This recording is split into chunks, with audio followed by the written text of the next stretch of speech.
Good morning and welcome to this edition of the Lynn Hayes Freeland Show. You know, if I say the word trauma, what comes to your mind? Certainly a lot of communities in our city have been affected by some type of trauma. We're going to talk to one local organization. I only speak for a living. We're going to speak to one local organization about a new effort that they are putting forward to deal with the issue of trauma in the community. But we begin with a celebration, and I'm talking a 50-year celebration. Here to talk about it, two individuals, two perspectives, Bagumba. And we're here to talk about the Harambe Arts Festival. It's 50 years old. How long have you been involved in it? Since the inception of it. Okay, I didn't want you to feel like I was saying your age or anything by saying don't that. mind. And Since the Danielle beginning, Thompson, yeah. welcome to you both. Thank you. Thank you. So, Bagumba, I'm going to start with you. I mean, a 50-year arts festival, that's almost unheard of, isn't it? Yes, it is. Yes, it is. In the same community.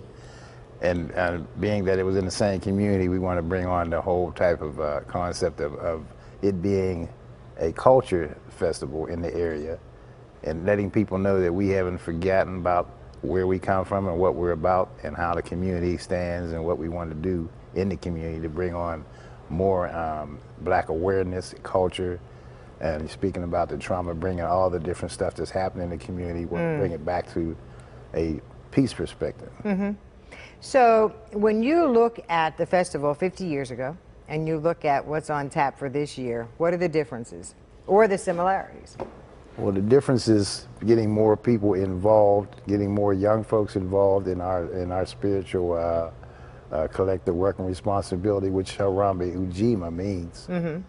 When you get them involved and you have more people to understand where they came from and what kind of different things they can get involved in to make the community much better.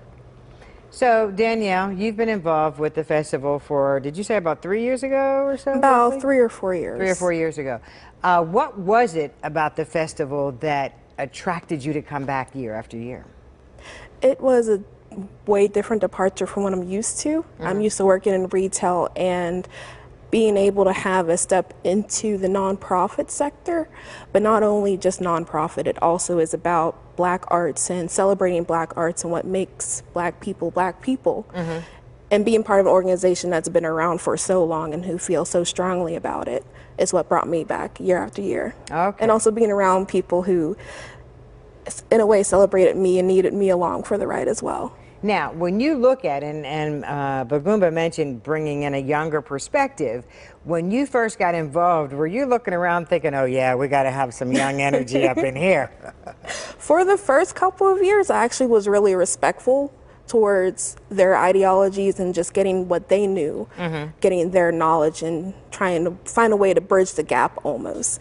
But now being here for 4 years, now I can kind of like put myself out there and be like, okay, we have to step up from here to the next level and just keep on going. And keep building from there. Okay, let's talk about what to expect this year. Now, it is August 4th through The 6th. The 6th, and that's Friday, Saturday, Sunday? Yes. Okay, let's start with the 4th. What's going to happen? 4th is going to be our annual parade.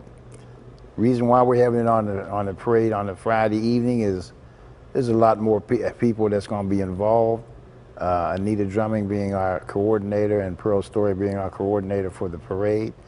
In the evening, starting at 6 o'clock, going through the community, we feel that we'll have more people involved in the community and looking at what's going to be in the parade and different aspects of people who are in the parade that showing their talents, their marching talents, people who have been involved in different things, just marching as far as like the track teams and the football teams and the bands and the high schools. Okay. And we'll have a lot of people that's home from work that'll be able to see this. At the other time, they won't be able to see the parade because it's early in the morning. Used to be early in the morning on Saturdays. Okay, so that's a switch, moving the parade to the evening. Friday, yes. Now, where does the parade, where does it start, where does it end? It'll end back at the festival area. It starts on Lang Avenue and Kelly Street. It'll go throughout the community, bringing people out like it usually does with the bands and everything, and it'll end right back in the community. It goes throughout the community, coming down Hamilton Avenue and back into the festival area. Okay, and we haven't really talked about where the festival area is, but We got to take a commercial break, so we'll do all that next when the Lynn Hayes Freeland Show continues. Don't go away. Don't forget, this is all on Facebook. It's on Twitter. Follow me on Instagram. All of our stuff is there, so make sure you check it out. We'll be right back.